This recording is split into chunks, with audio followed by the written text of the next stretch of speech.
Welcome, everybody. This is the Acres for America National Fish and Wildlife webinar. My name is Chris West, and I'm joined by Kimberly Schreiner, both from the foundation staff.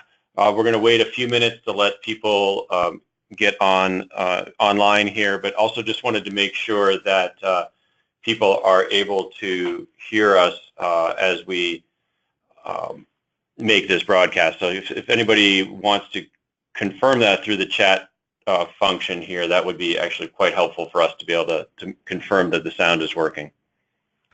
We have received confirmation that they can hear us. Great. Great. So we'll just wait about maybe another minute here and then get started.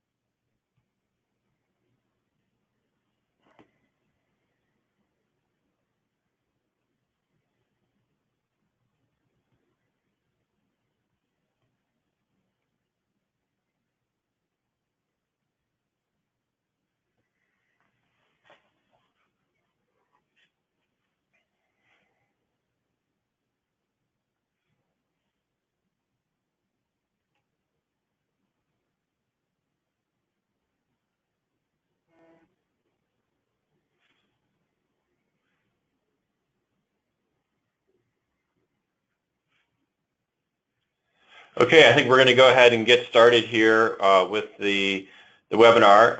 Welcome, everybody. My name is Chris West. I'm the Program Manager for Acres for America here at the National Fish and Wildlife Foundation, and also the Director of our Rocky Mountain Regional Office. So I am joining the webinar today from Denver, Colorado.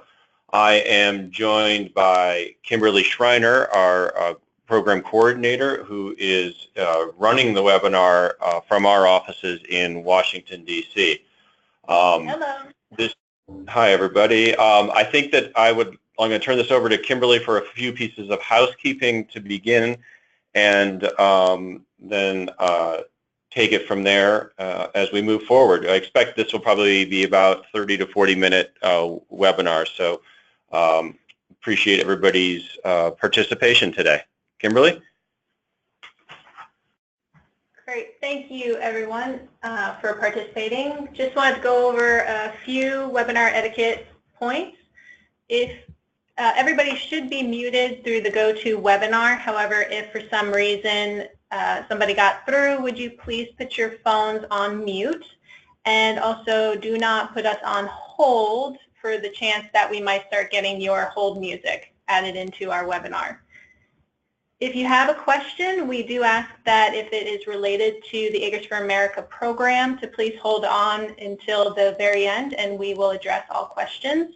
However, if you do have a question or a tech issue, please enter that into the chat box and we will try to address that immediately. So once again, if you have a question just about the Acres for America program, please hold on to that and put it in the chat box at the end of the presentation. And if you have a tech issue, please enter that in the chat box as soon as possible, and we will address that. All of the information that you will be shared with you today can be found on the Acres for America NFWF website. That includes the webinar recording as well as our RFP and our tip sheet. Okay, thank you, Kimberly. And we're going to just, the basic structure of this is we'll do a quick overview of the National Fish and Wildlife Foundation and the Acres for America program, and then get into some details about the program criteria and how we evaluate proposals for Acres for America. And then Kimberly will walk all of us through how to apply through the Foundation's Easy Grant system. So very quickly, the National Fish and Wildlife Foundation is a 501c3 nonprofit dedicated to conserving and restoring our nation's native fish and wildlife and the habitats on which they rely. We were chartered by Congress in 1984 and by a 30-member board appointed by the Secretary of the Interior. I'm not going to read every word on these slides, but you can see what we do. But the key thing there is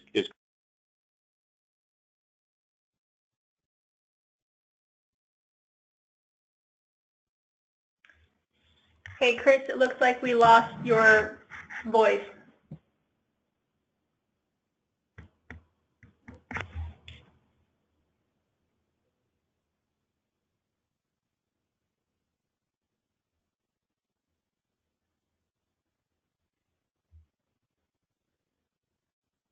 Sorry about that, everybody. We're trying to get Chris back online so we can continue the presentation.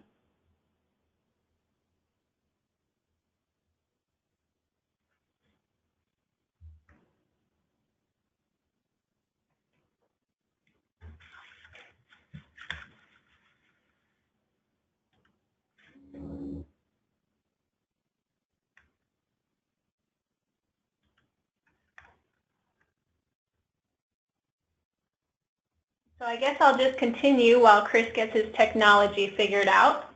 But the main thing to pay attention to regarding what we do here at NFWF is bringing federal agencies and the private sector together to help create a large sum of money in order to apply it to programs, of which we have a variety. Acres for America is the one we are talking about today. And that is all for the purposes of sustaining, restoring, and enhancing the nation's natural heritage. Next one. This slide is a representation of the different funding partners that NFWF works with in order to accomplish our goals. We have non-federal partner resources such as corporations, foundations, private donors, mitigation and settlements, states, and NGOs. And we will also, for some programs, have federal government resources through appropriations and cooperative agreements. Bringing those two types of money together helps us to accomplish our goals, our missions, and really try to get a lot of conservation work on the ground through organizations such as yourself. Kimberly, can you hear me? Yes. Yes. Okay. Chris? Yes, I'm back on. Wonderful. We are, hope you don't mind, I kind of went through a couple slides, and we are now perfect. Acres for America. Perfect. Well, thank you, Kimberly, for stepping in there. I don't know what happened technologically, but we're going to charge forward. As you can see here, the program was launched in 2005 through a partnership, initially for a 10-year partnership between the National Fish and Wildlife Foundation and Walmart, and that agreement was then renewed just in 2015 for an additional 10 years. So probably, yes, the next slide. And really, there are four key goals to the program, which are listed here: conserving critical habitats for bird, fish, plants, and wildlife being the overarching and primary goal of the program. Obviously, doing so will involve and projects will support the connection of existing protected lands and unifying of wild places, migration routes, and the like. In addition, the program has goals to provide access for people to enjoy the outdoors on protected lands, and also ensure the future of local economies, primarily those involving forestry, ranching, and wildlife recreation, wildlife-based recreation projects. Since back in 2005, the initial goal of the program was to effectively offset or protect an amount of land that was equal in area to Walmart's U.S. development footprint, which was about 100,000 acres. We've, over that time, have far exceeded that goal by helping in the conservation of more than 1 million acres. As you see there, size equal to the size of Grand Canyon National Park. In addition, I mean, those have been accomplished through 72 separate projects located in 35 different states, as well as the District of Columbia and connected over 10 million acres of other protected lands to each other. The total investments to date has been slightly over $40 million.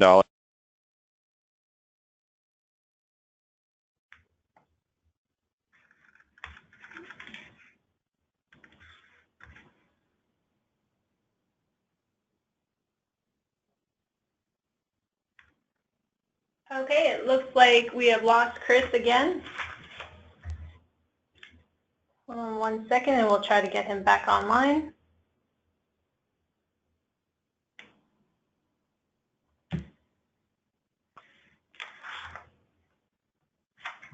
I'll pick up where Chris left off until he's able to get back online with us.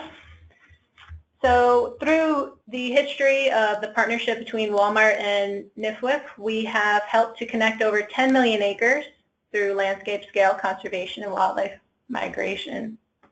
And Walmart has contributed $40.7 million over the past 12 years, and that has helped, and it has been leveraged with more than $482 million in matching contributions from the applicants that have applied through Acres for America, which as a result has made this one of the most efficient conservation programs in the nation's history. Kimberly, I'm back on now. Hello, Chris. We are now on the map. Okay, this map, I apologize for the technology. I'm not quite sure what's going on here. The map shows the location of the 72 different projects that are in 35 different states, and there is definitely an interest on the part of both NFWIP and Walmart in terms of having these projects be representative of the entire array of landscapes in the United States.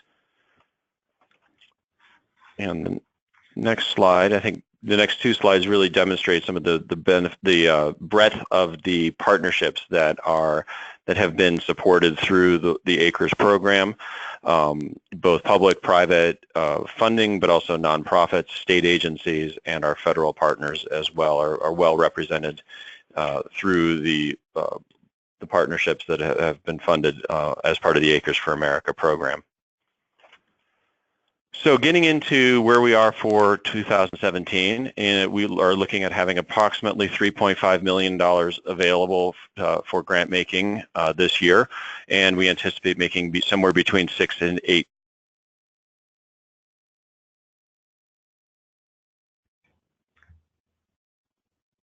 Okay, we do anticipate awarding approximately 6 to 8 projects in the 2017 award cycle. And to go on to the next would be programmatic focus. So to be considered for funding through our program, there are some criteria that we ask for all applicants to consider when creating your application. Conservation criteria for your application would be to submit an application for land that protects or contributes to the protection of significant acres of land and addresses one or more program priorities that are listed in your RFP. Would be land of national or state conservation priorities. Would possibly be land that would protect critical fish and wildlife species. The land that you're submitting in your application could possibly expand wildlife connectivity. It could expand public access to nature. If possible, and you're able to quantify or elaborate on the benefits that the acquisition or easement on the land you're submitting benefits local economies, that is greatly appreciated to know about, as well as any ecological services that you might be able to attribute to the land would be greatly appreciated. We have some additional criteria, being a land-focused program. And when you are submitting your application, we will be requesting a shapefile that delineates the land that you're proposing in the context of adjacent lands that are protected around your land. And there will be much guidance in the RFP as well as RFP tip sheet on the website that will help guide you through how to either submit your own shapefile or create one through our mapping tool. In addition, you would also be asked to communicate any final disposition of the land or long-term ownership and management plans should NFWIP reviewers request this information from you. And also, if there are restrictions with the conservation easement, to communicate that, which would most likely be done in the full proposal round. We also have a web page on the NIFWF website that goes into additional details when it comes to acquiring real property. And that the main thing to pull from there is that when you do reach the award, should you be picked, there is specific language that will be required to be inserted into the deeds and conservation easements of the land that is being presented.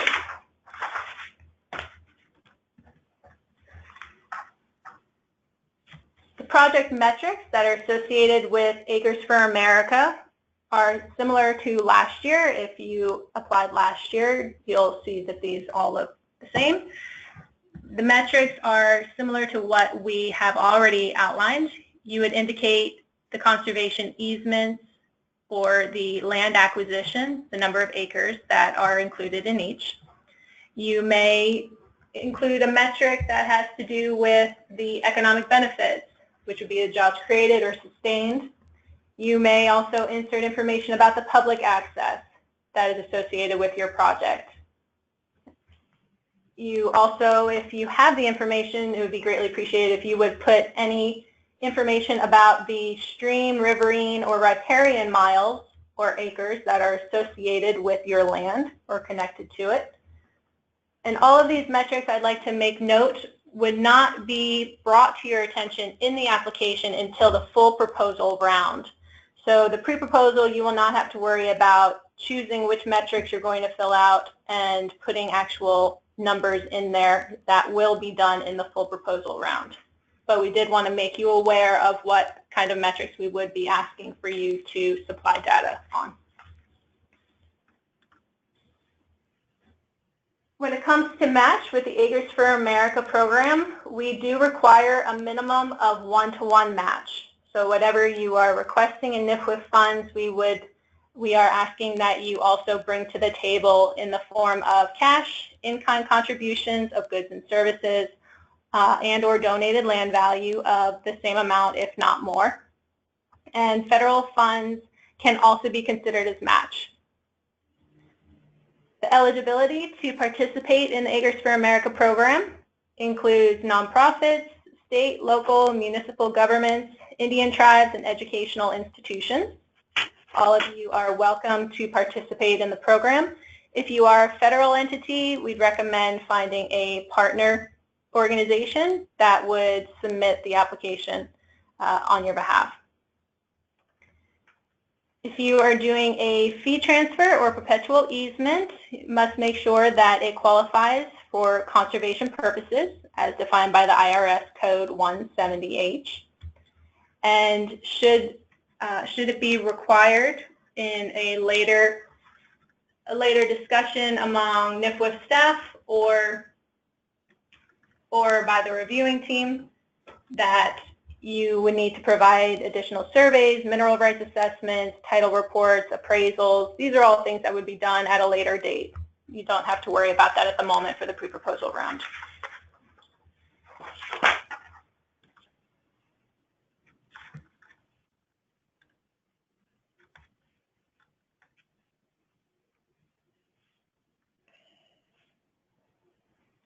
Okay, I do see that there are a few questions that we will get to at a midpoint once we're done discussing the program, and before we go into the Easy Grants application stage.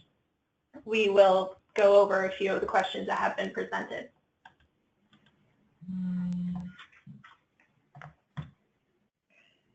Regarding the granting process, before you submit a pre-proposal, it is recommended that you reach out to the regional office contact person who is listed in the RFP for your region.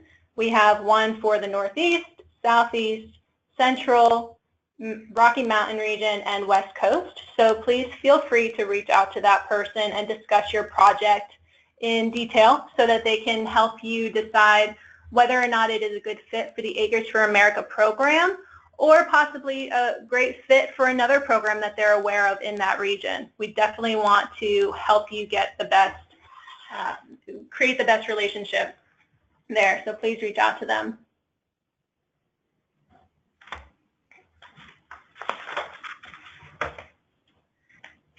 This program is a two-stage process. There's the pre-proposal stage as well as the full proposal stage. Right now, everybody is in the pre-proposal stage, and should you be invited into the full proposal stage, you will receive an email indicating as such. The pre-proposal deadline is going to be April 13th of 2017, and only proposals that are submitted through the Easy Grants portal will be considered. And everybody should know either way whether or not you are invited into the full proposal round by May 16th. And if you are invited to full proposal, the deadline for that will be June 29th. And we expect funding decisions to be made by our board of directors by November 8th. And it looks like Chris is back online, so I will let him take it from here. Okay, Kimberly, you can hear me now? I can hear you. Okay, great. I, again, apologize for the technology issues, but I'm going to run through quickly the 5 projects that were funded in 2016 by Acres for America, which I think are also great examples of the type of projects that we're looking for 2017 and future years. So jumping into this, we did have these 5 different projects. 3 of them were fee acquisitions and 2 of them were conservation easements. And the program historically has been almost equally split between fee acquisitions and easement purchases. So the first one was Blue Creek in California, which was a fee acquisition that protected working forest lands and critically important tributary streams of the Klamath River in Northern California. I think this is a good example of both the biological importance but also the economic significance of continuing to be involved in working forest lands, and in this case with the community and of the Yurok tribe in Northern California as a key partner in this transaction. Moving on into Arizona, the Acres for America program participated in a conservation easement on a little over 19,000 acres of the Cienega grasslands in southeastern Arizona. This was an example of a project that was highly leveraged through federal funding through the Natural Resources Conservation Service ASEP-AL program, and also was a key corridor connecting BLM, Forest Service, and National Park Service lands in southeastern Arizona, while also protecting economic use of the land through sustainable cattle ranching. Moving further east, there was a fee acquisition in partnership with the state of Tennessee on 14,600 acres in the Cumberland Plateau. And here the key focus from a wildlife perspective really was on the 7 bat species, and bats have become a major focal area for conservation nationwide and also for the foundation. And this, in conjunction with the conservation of some significant habitat for 7 species of bats, is also opening up recreational opportunities in this region that will be administered through the state of Tennessee. And then we had 2 projects, the first of which was Antelope Flats in Grand Teton National Park, 2 projects that are going to be additions to the national park system, which was a great focus for Acres for America in the centennial year of the National Park Service in 2016. This spectacular 640-acre in-holding within Grand Teton National Park was purchased, and the transaction was, the land was transferred to and is now a part of Grand Teton National Park in December of 2016, right at the end of the year. This is a piece of land that had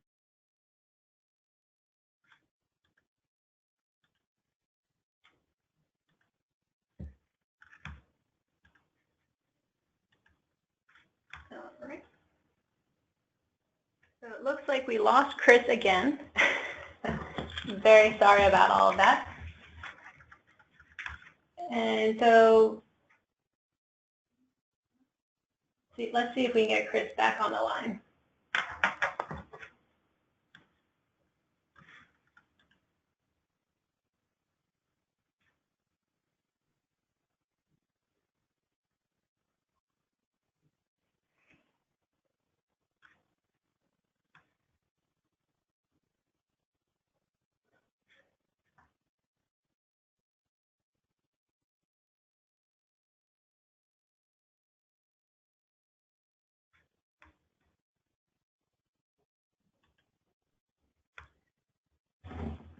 So the last project that Chris was planning on mentioning was Fleming Plantation.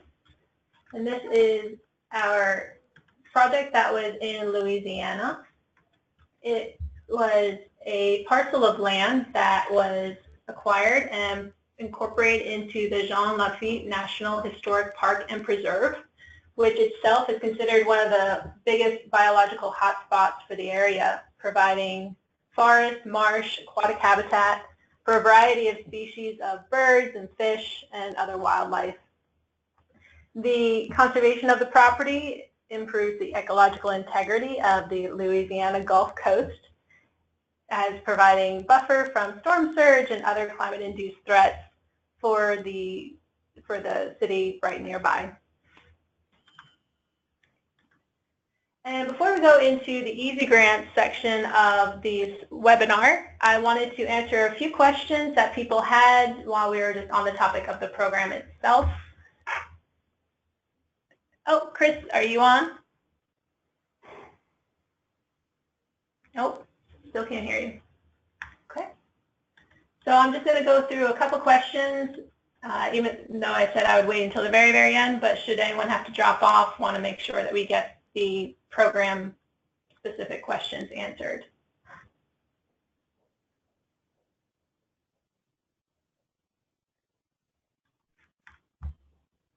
Okay, well, we have one question regarding the number of acres and what we consider significant number of acres protected. And the answer to this question really has to do with the state in which your parcel of land is actually located in. So some of the larger states, we would most likely expect the parcel to be large. And for some of our smaller states in the Northeast, those would probably not have quite a good chance of being large parcels, but they would be smaller in size. The main thing to consider is the conservation priority associated with these parcels of land. But to answer that question, generally, if you're going to be on the larger states, we're going to expect larger parcels of land because that would be more possible, where the smaller states would not have such an opportunity, and smaller parcels of land would be considered there.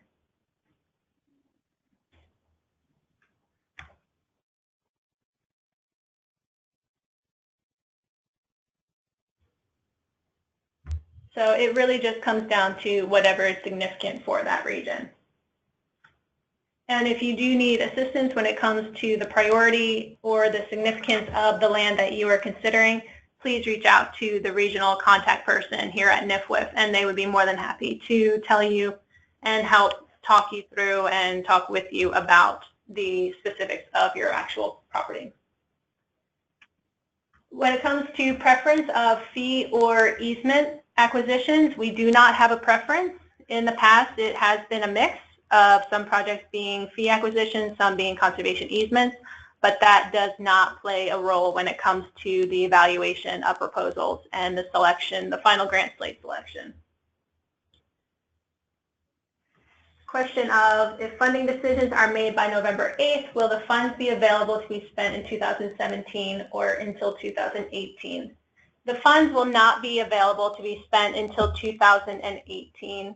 If there is a situation in which the land that you are acquiring would be closing shortly after the November 2017 date, please communicate that in your application, and we will do our absolute best to make sure that we are able to get those funds to the attorney's office in time for that closing.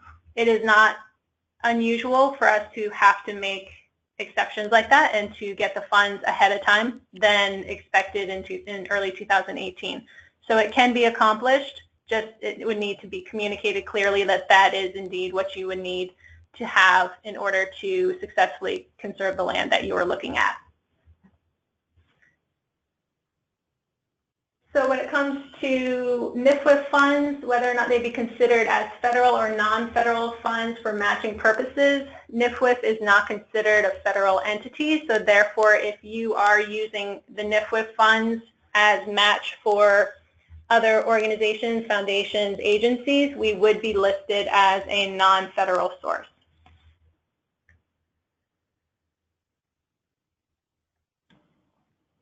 If my project is both an acquisition and a conservation easement, acquiring land, protecting it with an easement, and transferring it to a public agency, should I use the conservation easement or acquisition metrics or both?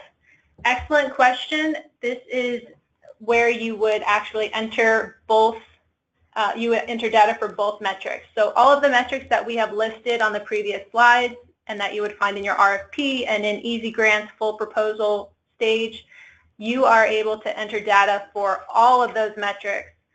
So if your project is indeed part fee acquisition, part conservation easement, the total acreage that you are presenting to us in your project would be then divided out between what portion or however many acres are fee acquisition and then the other amount of acreage that is considered conservation easement.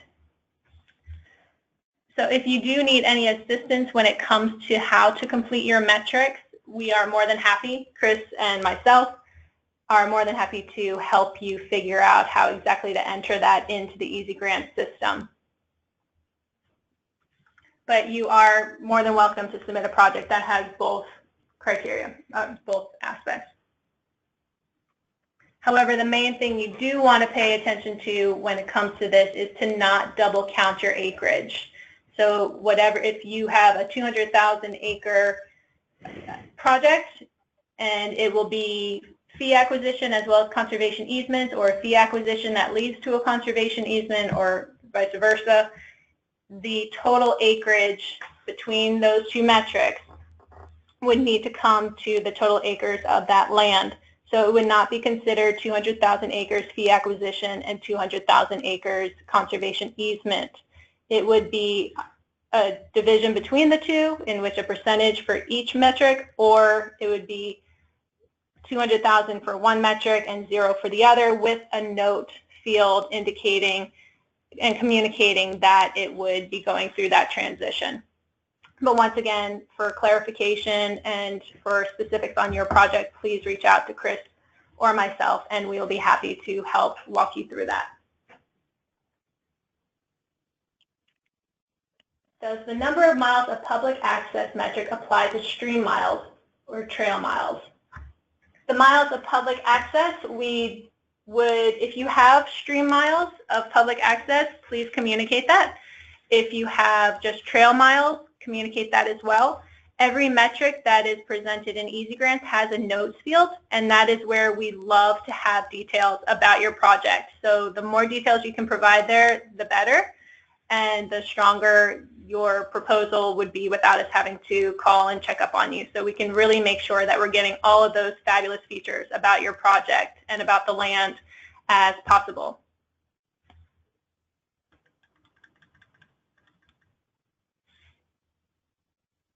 Last year there was talk of a companion program for protecting water resources. Is this still in the works? At the moment, no, we are not having a companion program regarding conserving water through Walmart funds. However, we do love to know about any water resources that are on your land. So that's why we have the metric of number of riverine miles, riparian stream miles. So please, if you do have water features, we definitely want to know about it, and that is where you would enter that information. However, in the future, we are hoping that there would be interest for a companion program that focuses on water. But at the current moment, we do not have that. Would grant applications from former recipients be available for review? I'm not too sure if I'm answering this question correctly, but when it comes to grant applications, if you are a previous applicant, we are more than happy to receive either the same project or a new project from you. So people who have been in contact with NFWF for projects with Acres for America or with other programs of NFWF, we are happy to have you back again this year. When it comes, if the question is regarding seeing an example of other applications, that is not available. But we are more than happy to help you through all of the application process. That is what Chris and I are here for. New York is very large, but our average forested parcel size is under 20 acres. So unfortunately, when it comes to a project that has acreage as low as 20 acres, it could go through the application process. However, honestly, it probably will not. It will not be as strong of a candidate in the group of applications that we have. And it really does come down to regional significance. So if it does happen to be 20 acres that happen to connect or be a missing parcel in a massive, large national park, for instance, or something like that, definitely submit it. Let us know about it. But if it's just a tiny parcel on the side of 20 acres, it's not quite as competitive. So in Acres for America, the average project size historically has been over 10,000 acres for a project, with a range of $250,000 to $300,000 for 300,000 acres. So hopefully that answers your question about the 20-acre project. Does the match funding need to be secured, or can some of it be proposed, depending on the outcome of other grant applications? In the Easy Grants application portal, please submit all match possibilities that you are going to be having. We do want to know if they are secured, and we also want to know if you are in the application stage of another match opportunity. So all of your opportunities for receiving funding, please list them all in the match field of your application, and there will be a detail there that would indicate to the reviewers on whether or not that match source is in the application phase or if it's secured. Secured is better because it does show project viability and readiness, but like I said, we are interested in knowing all of the other avenues or resources of funding.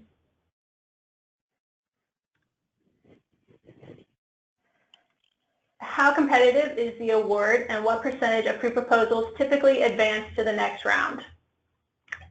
Historically, we have up to 60 to 70 pre-proposals that are reviewed, and every year we have about 4 to 8, or we have about 70 pre-proposals that are reviewed.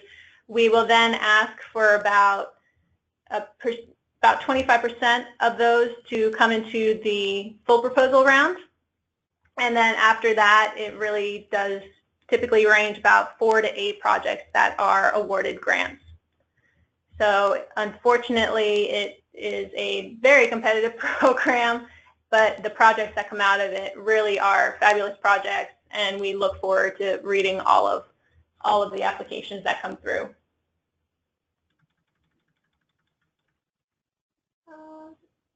Does match need to be in hand to apply? No, it does not need to be in hand, but secured definitely is beneficial, and we like to see that. But once again, like I said earlier, if it's not in hand, please still list it and let us know that you're working on it. And then, are mitigation funds considered eligible as match? Mitigation funds are an area that we try to not get too involved with, just because of the specifics of trying to keep the funding that comes from NIFWIF separate from the funding that is associated with mitigation activities. And that is many times can be very tricky and can hold up a land acquisition. So if you do indeed have mitigation funds, don't not apply to us, but be very, very clear with us about how those mitigation funds are being handled and all the details that are associated with it. So it's not a definite, but please still apply if you do have mitigation funds, but just really make that known up front so that we can work with you and get any kind of entanglements sorted out before you get to the full proposal stage. Or you can call Chris or myself or any of the regional office directors, but Chris has a lot of experience when it comes to land acquisitions and conservation easements, so he can definitely help you through that process. Can grant proposals encompass several conservation criteria if they are equally strong, or does applications only focus on one? Can more than one application be submitted within one? So when it comes to the conservation criteria, the more criteria you can check off in your application, the better. So we are aware that a project may not check off every one of those conservation criteria, from being nationally significant or conserving, let's see, all the various ones. So protecting critical fish and wildlife species, that probably will be a given for most of the land projects. But expansion of public access to nature, benefiting local economies, offering a range of ecological services. We know that a lot of projects will not necessarily cover all of these, but definitely in your application narrative, please communicate any and all criteria that you feel your project is hitting, and clearly indicate how that criteria is being met. So the more criteria you can meet, the better, and the stronger your application will be. So, can more than one application be submitted within one agency? Yes, and some agencies have local chapters, so we have found that multiple applications will come from the same agency, just different chapters. When it comes to a smaller organization or agency trying to submit a couple different land projects, what we would recommend doing so as to not compete amongst yourself is give Chris or one of the regional office staff members a call and present the project to them. Chris would probably be the best point of contact for this, because he can then go over the details of each of those projects or each of those proposals and help you figure out which one would probably be the strongest. So an agency can submit multiple proposals in one cycle. However, it would be highly unlikely that an agency will be granted an award for more than one project. Like I said, just because you will be kind of competing amongst yourselves. And we also need to have diversity in the projects.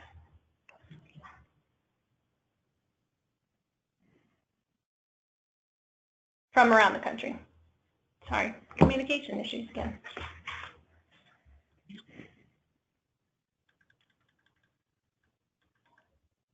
Can we submit multiple parcels that have complementary values for funding? When it comes to an application, if you have multiple parcels within one application to encompass one project, it is not unusual for us to fund a project that has multiple small parcels that can add up to a larger acreage. However, we really do like to demonstrate, or they will need to demonstrate, how those parcels are all tied together. For instance, if there are 5 parcels and they happen to be filling in holes of a larger protected area, then that would be really great, because that would indicate the connectivity that the protection of those parcels of land would encompass. So it is not highly recommended to have a ton of small parcels in your project, but if it is the case, you just need to communicate how all of them are associated with that conservation purpose and how they're all connected.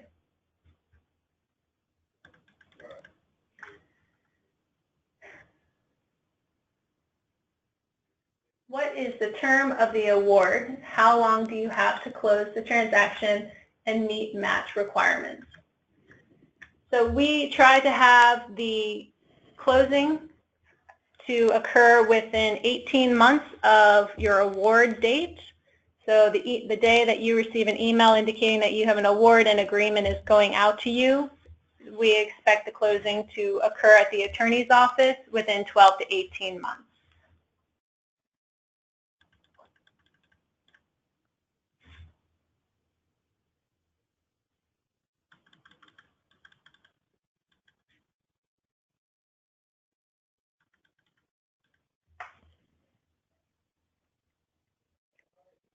Is match limited to acquisition funds, or can it include costs associated with site restoration, trail development, etc.? The Acres for America program is a one-time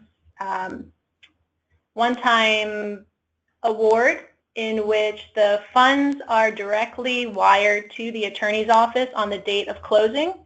So all of the award money that comes from NIFWIF Acres for America has to go directly to the land acquisition or the conservation easement. It cannot go towards any other activities that are occurring on that property, such as trail restoration, salaries, or anything else.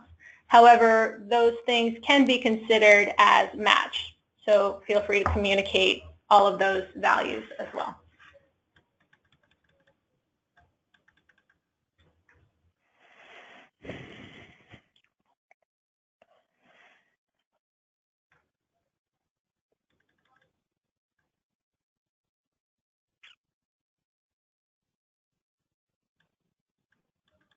Oklahoma is a large state, but mostly private lands, so it is hard to find a project over 1,000 acres.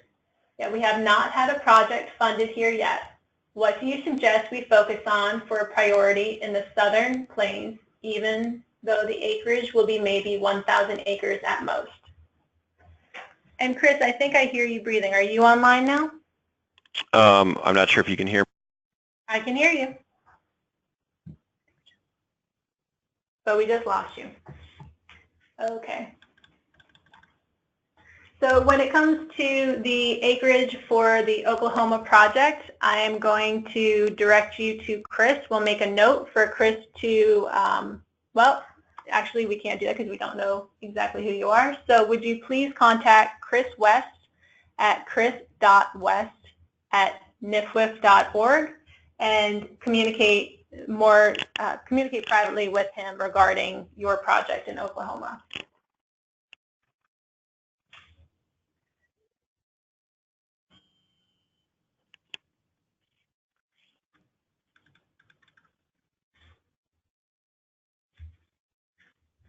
Okay. With each state that is applying for a project, you definitely just want to focus on the identified priorities that are in that state. The project start date can, in the Easy Grants application tool, can go from the RFP announcement date.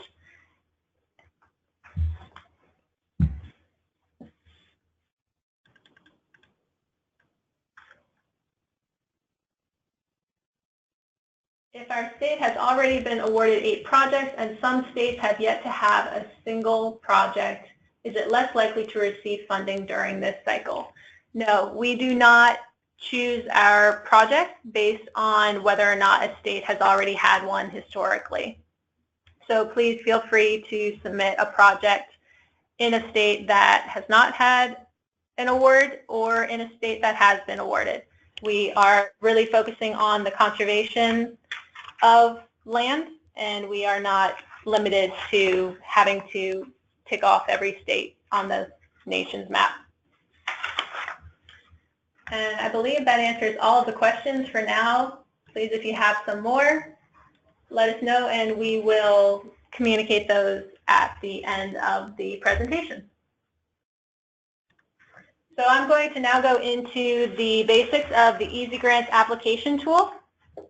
Once again, if you have any questions, you can get additional guidance in the application tip sheet, which can be found on the Acres for America NIFWIP website. So everybody will be going through the pre-proposal stage of the Easy Grants. And to get started, you go to easygrants.nifwip.org. And if you are a past applicant, you would probably have a login already, or you can register by clicking the New User Register Here button. Once you are into Easy Grants, you will choose a funding source that you will be applying to. So click the Apply for Funding button. You will be choosing Acres for America funding source for this program. Click Continue, click Apply. You will be asked to fill out a very quick 3-question eligibility quiz, which you will answer yes or no to, and click Submit and Continue. Once you are done with the eligibility quiz, your tasks on your home page will show pre-proposal task. Click on the pre-proposal.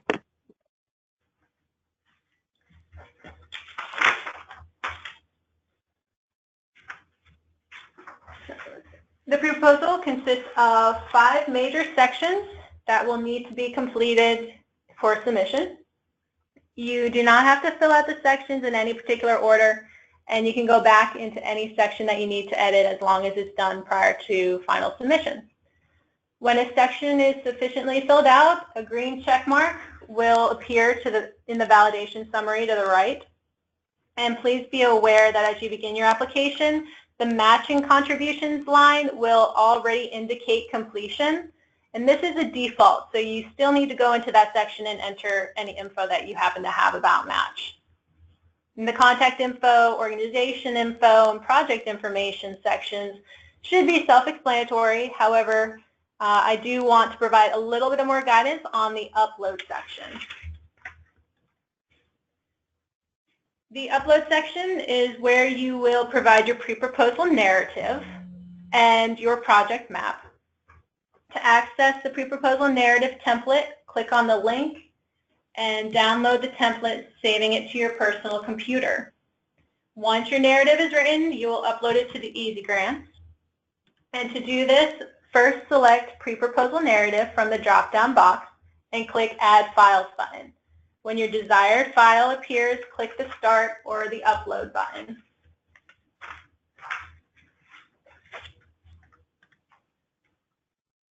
You'll go through a similar process when uploading your map. Just select Project Map from the drop-down box and click the Add Files button. Once the map appears, click the Start button. And if you plan to upload multiple maps, you can do so by repeating this action. However, we do request that you upload no more than 3 maps.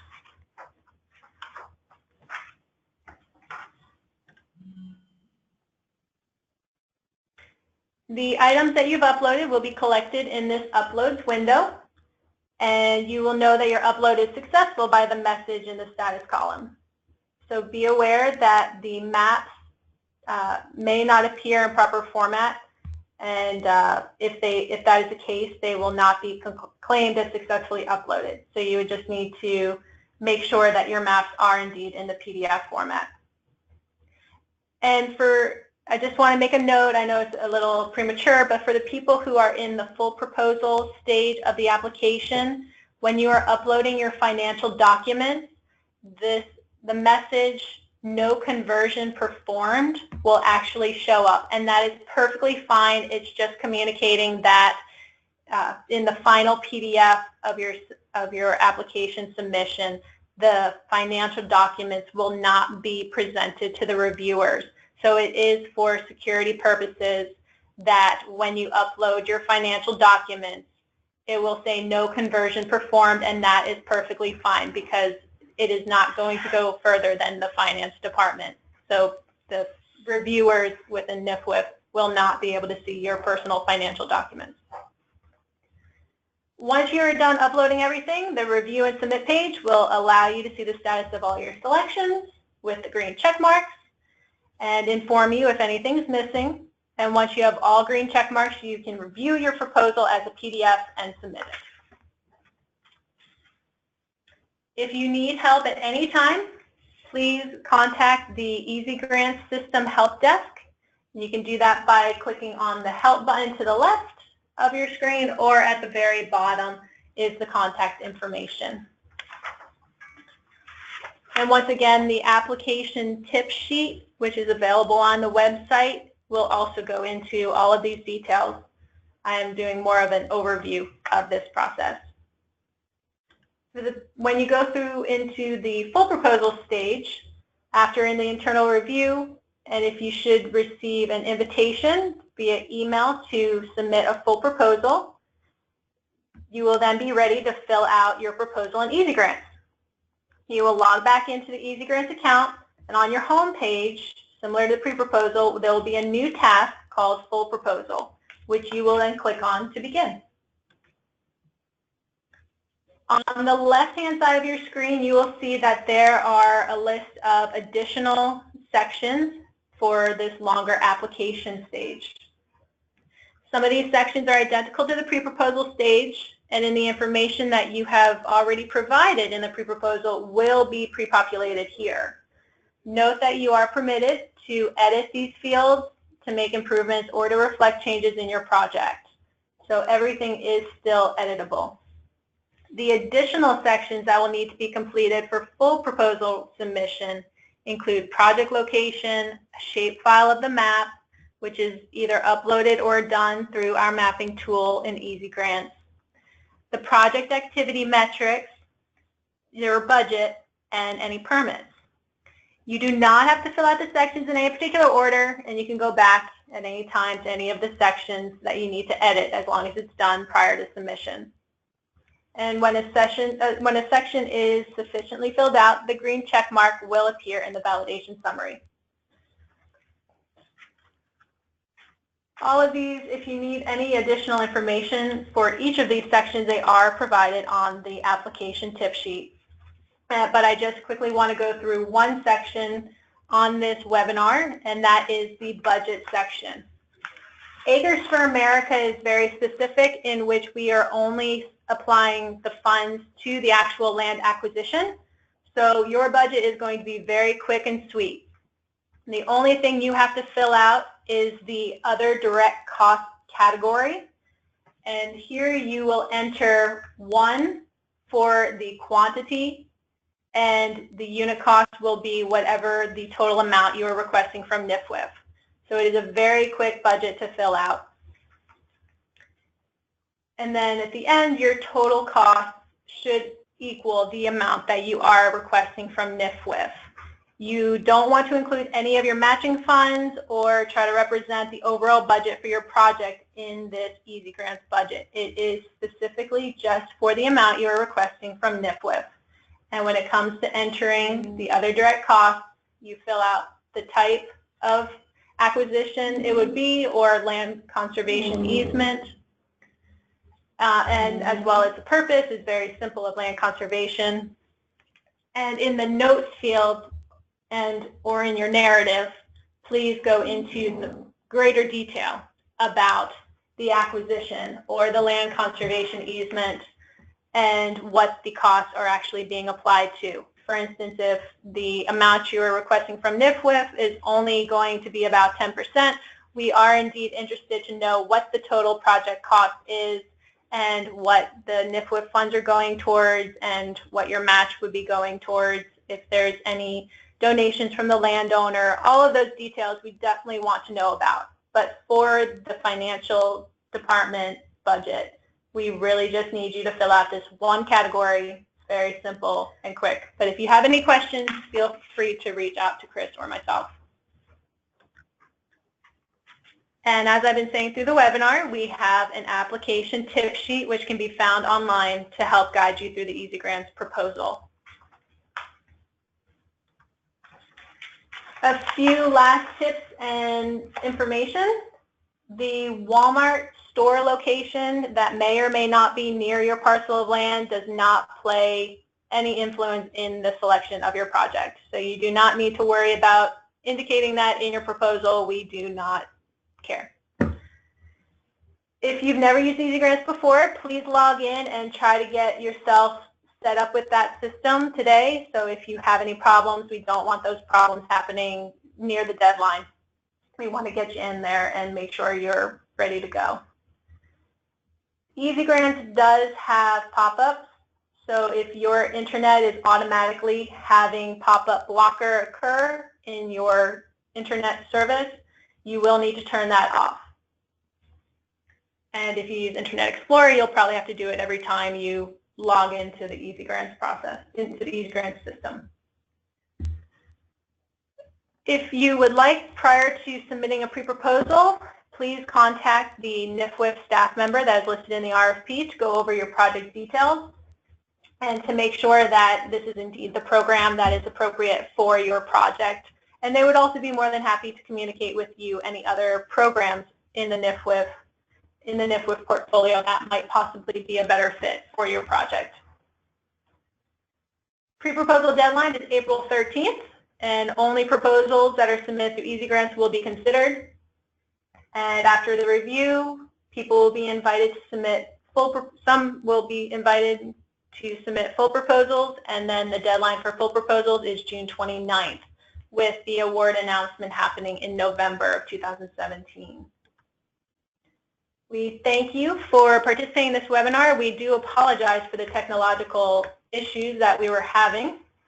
And if you have any questions, please contact Chris West or myself, and we're happy to answer all of those.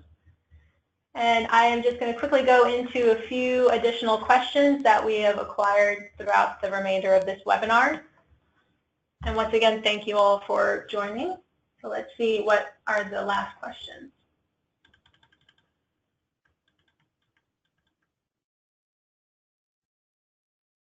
Is there a preference towards or against organizations that have received grant funding through Acres for America in the past? No, we do not have any issues with awarding funds to agencies or organizations that are past winners.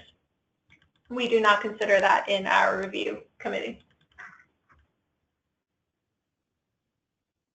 If our state has already been awarded 8 projects and some states have yet to have a single project, is it less likely to receive the funding during this cycle? Nope, we do not consider what state the project is in when it comes to past winners, past awards.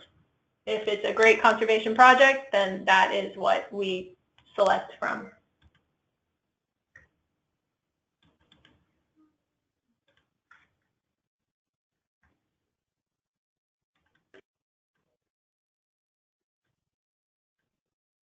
Our project involves many parcels within an area of about 7,000 acres.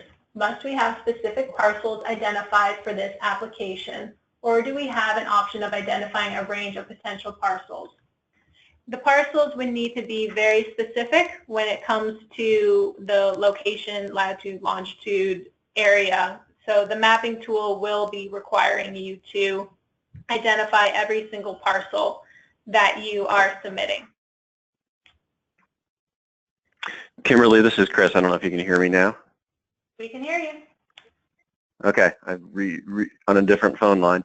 I think, Kimberly, on that question in particular, you hit on it. The more specificity and the more about each parcel and how the whole transaction would work together is going to be to make that kind of application for a multi-parcel proposal more viable and more likely to be funded. Those can be tricky and project areas with multiple parcels and a bigger vision. We all understand that that's part of how land conservation gets done, but the more specifics, because ultimately we will be funding specific transactions, so the more details, the better in those cases. Great, thank you, Chris. The next question is, you said you wanted a shapefile. Does this mean a GIS file or just a PDF map? In the pre-proposal stage, we will be requesting that you submit a PDF of the map, up to 3 maps, or up to 3 uploads of PDF maps.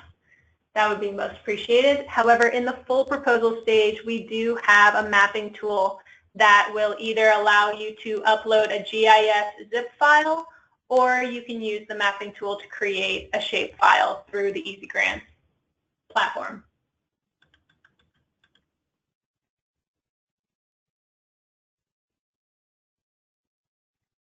It was mentioned that project shapefiles should be shown in context of other conserved lands. Does that mean you also want shapefiles of other conserved properties, or do you just want the project shapefile and a map of nearby protected lands?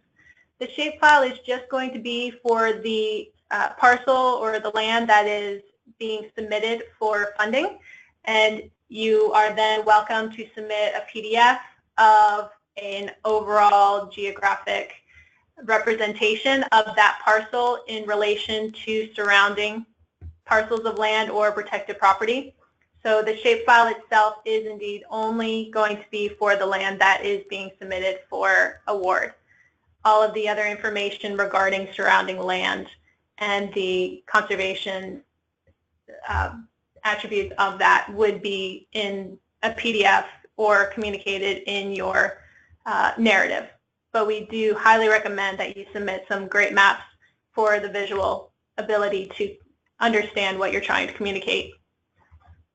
Yeah, Kimberly, this is, again, that's a huge point, because if you think about the applications we'll be getting from probably upwards of 30 different states, and it's many of these places are not places that the review committee will be familiar with. So providing and demonstrating that context and why this is important, both in the narrative, but also demonstrating that visually, so that we can understand connectivity and the neighborhood that the property lies in is really an important point in this. And so I can't stress enough, good, clear maps that demonstrate the conservation neighborhood are really important in this process.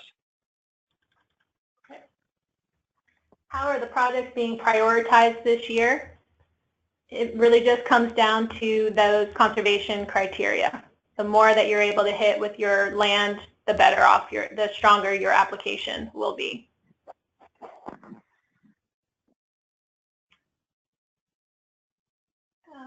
I saw that the only direct costs will be funded. Do direct costs include costs other than acquisition, such as appraisals and escrow costs? No, the costs for the award funds are only allowed to be applied to the actual purchase price of the land. We are not allowed to apply those costs to other costs associated with the process of acquiring land or installing conservation easements. And the award funds would be direct wired to the attorney's office, and it will go directly to the purchase price of that land. So it looks like those are all the questions. And if you do have any others, or if we didn't touch on something or didn't answer it in as fully as you would have liked, please reach out to Chris West or myself. Our emails are on the last slide of this page, or you can find us online. But Chris is chris.west@nifwif.org, and I am Kimberly, and I am kimberly.schreiner@nifwif.org. So please reach out to us if you have any additional questions. We're more than happy to answer them. Chris, did you have any final comments? No, I think, Kimberly, first of all, thank you for stepping in here through our technology, and next year I don't need to do this because you were able to ably step in. I was able to listen in and really appreciate that. And just overall, that this is a fun program to be a part of. It's really a national competition, and in a lot of ways that involves comparing apples and oranges and all the other different varieties of what conservation can look like in this country, which can be a bit of a challenge, but really encourage everybody online to put their best foot forward and bring us those projects that will really really shine and allow us to put together a great portfolio of conservation projects for this year. And again, we want to have an open door policy about questions that may come up, and at least for me, an email question is probably the easiest way to get a quick response, and I look forward to, if I can't answer the question, getting you an answer or at least some guidance on your pre-proposal application as quickly as possible. Great. Thank you, Chris. And thank you, everybody, for participating in this webinar. We do apologize that it went over. Next year, we promise our technology will be better, hopefully. So we look forward to talking with you and reading your proposals. And thank you again. Hope everyone has a great day. Bye.